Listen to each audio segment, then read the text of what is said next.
ڕێزم دەست قونجا و دەست نوقاو مەبە بەرامبەر بە خێزانت بەرامبەر بە منداڵەکانت.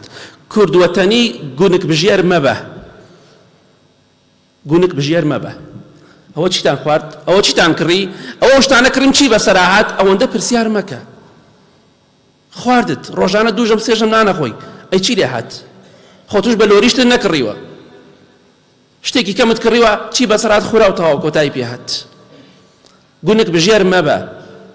ئەگەر گونک بژێر بی بەختەوەر نابیت. برای بەڕێزم دەست نوقاو نەبێ بەرامبەر بە منداڵەکانت نەخۆشن بیان بە بۆ عیادە. وەڵڵی چەندەها پیاو هەیە، چەندەها نێر هەیە دوو لە ڕووی بەڕێزتان خێزانەکەی چەندەها ساڵە نایبە بۆ نەخۆشە، نایبە بۆ خەسەخانە، نایبە بۆ عیادەیەک، پارەی بۆ سەرف ناگا و هەشێتی. ئاخر ئەو خوشکە پێویستی بە عیادەیە، پێویستە یارمەتی بدەیت، چونکە ئەگەر پیاو دەستی قونجان و دەستی نوقان دڵنیا بە لەو ماڵەدا کارەساتی گەورە ڕوو ئەدات، چونکە چروکی پیاو ئافرەت فێری بەدڕەوشتی دەکات. چروکی پیاو ئافرەت فێری خیانەتەکە، چروکی پیاو ئافرەت فێری سەرشۆڕی و سواڵکردن دەکات. باش ژنەکە داوا لە خەڵکی نەکات داوای پارە و یارمەتی بکە، مەسروفی کە پارەت بۆ چییە؟ بۆ بکوز داوای جێدەڵی خۆت بیخۆ ماڵم ناڕژێ با بیخوا. پیغمبری خوا صلی الله علیه وسلم حدیثی صحیح مسلم دا فرمیه اعظمها اجرا الذي انفقته على اهلك.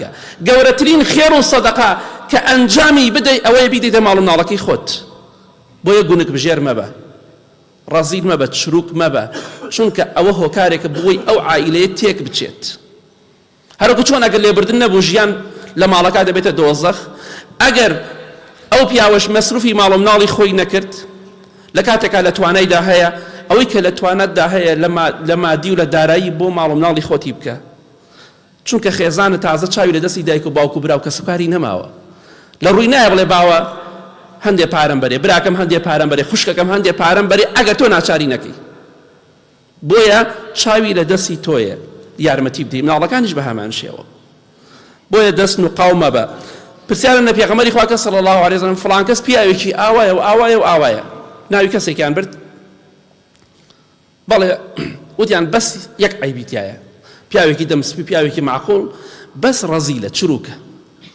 فەرمی وەئەیو دائین ئەدوەء من البخل. باشە لە ڕەزیلی پیستر هەیە، بۆ دەردێک هەیە لە ڕەزیلی پیستر و لە چروکی پیستر بێ، خراپترین دەردە. بۆیە کچی خۆت مەدە بە کەسێکە چروک و ڕەزیل بوو، چونکە دڵنیا بە خۆشبەختی لەو ماڵەدا نییە. بەڵام ئینسانێک کە ڕەزیل بوو، چروک بوو، کە بەخیل بوو، هەم خۆی بەدبەختەکە، هەم خۆی ناشرین دەکە، هەم ماڵ و منداڵەکەشی. چەندەها کەسمان بینیوە ئافرەت بەهۆی چروکی پیاوەکەی و تووشی چەندەها خراپە بووە. نەخۆشە پیاوێک شتێکی بۆ کە و پارە عیادەکەی بۆدا، بەڵام لەگەڵیشان ڕابێرێ، پەنا بەخوای گەورە، لە خوا ناترسێ کابرایش بۆ خوا نایکات، بەبێ مقابل و بەبێ بەرامبەر نایکات. بۆیە بەرامبەر بە خێزان و ماڵ و مناڵت ڕەزیل مەبە، چونکە ڕەزیلی چروکی مەسروف نەکردن هۆکاری کێشەکانە، یەکێکە لە هۆکاری کێشەکان. ئەگە پێت خۆشە ماڵەکەت کێشەی تێدا نەبێ، چروک مەبە، چونکە خێزانت پێی خۆشە شت بکڕێ، پێی خۆشە شتی بۆ بکڕی، پێی خۆشە خزمەتی مناڵەکانی بکەیت، مناڵەکانی پۆشتە بێ.